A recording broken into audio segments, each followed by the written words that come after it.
आज पाकिस्तान के सभी जो अस्त्र शस्त्र थे वो निष्फल साबित हुए हैं। एक न्यूक्लियर पावर संपन्न देश होते हुए भी पाकिस्तान के भीतर जिस प्रकार से घुस करके 200-200 किलोमीटर भीतर तक जा करके कि भारत आतंकवाद को अब समाप्त करके ही रुकने वाला है। आतंकवाद को पोषित करने वाले पाकिस्तान के साथ जो खड़ा रहेगा वो खुद ब खुद विश्व में अलग थलग पड़ जाएगा।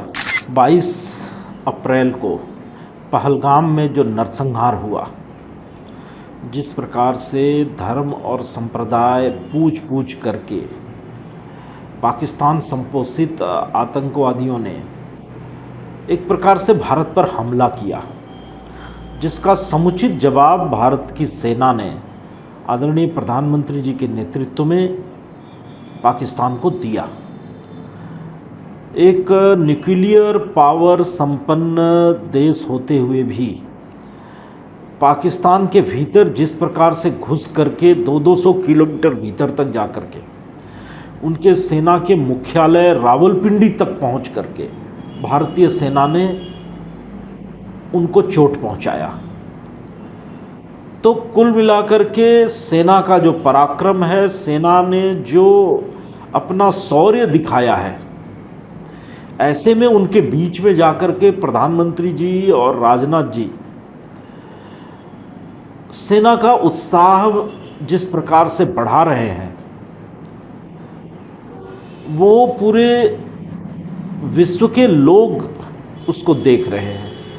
किस प्रकार से प्रधानमंत्री जी और देश के रक्षा मंत्री राजनाथ जी फ्रंट लाइन पे खड़े होकर के सेना का मनोबल बढ़ाने का कार्य कर रहे हैं, सेना का उत्साह बढ़ाने का कार्य कर रहे हैं। जब इस प्रकार का नेतृत्व होता है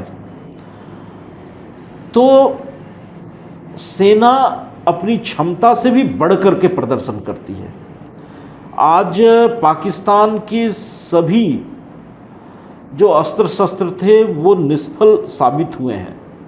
भारतीय सेना के उत्साह के सामने, भारतीय सेना की तकनीकी की दक्षता के सामने वो पूरी तरीके से असहाय नजर आए हैं। तो कुल मिला के सेना का उत्साह चरम पर है। प्रधानमंत्री जी और रक्षा मंत्री राजनाथ जी दोनों उनके बीच जा कर के उनके उत्साह बढ़ाने का काम किया है। तो इससे आतंकवाद के विरुद्ध एक जो निर्णायक लड़ाई हम लड़ रहे हैं उसे लंबे समय तक चलाए रखने में अनुकूलता हुई है और एक वातावरण इस प्रकार से बना है कि भारत आतंकवाद को अब समाप्त करके ही रुकने वाला है। तुर्की ने कहा है कुछ भी हो, किसी भी तरह का नुकसान हो, हम पाकिस्तान के साथ खड़े रहेंगे।